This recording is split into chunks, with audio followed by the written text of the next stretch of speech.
Je voudrais vous parler du mouvement. Le mouvement. Très important, le déplacement, le mouvement. À tout point de vue, à différents titres. Par exemple, quand quelqu'un se distingue, quand quelqu'un sort du rang, c'est un mouvement, c'est un déplacement.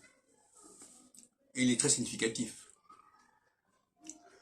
Et c'est aussi significatif que le fait d'être un homme ou une femme. Par exemple.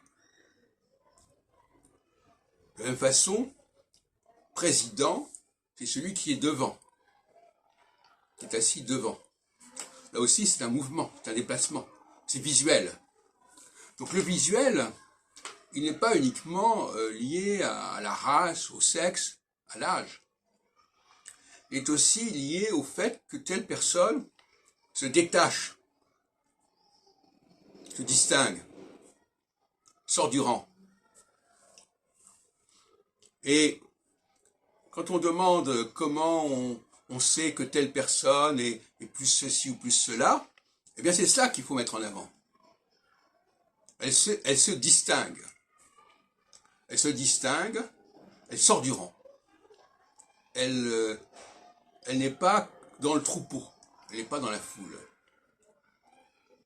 Et on dit de quelqu'un qu'il est distingué. Voilà, distingué, ça veut dire qu'il n'est pas comme les autres, au sens strict. Et évidemment, il faut une société qui sache discerner, qui sache reconnaître justement ceux qui méritent de sortir du rang, ceux qui doivent être mis devant, en avant. Voilà, donc voilà ma réponse quand on parle par exemple de la question juive, parce que la question juive, elle n'est pas liée à la couleur de la peau, elle n'est même pas liée nécessairement à la religion, elle est liée à la capacité de sortir du rang, de se mettre au-dessus, de se mettre en avant. Et c'est ce critère-là qu'il faut considérer désormais.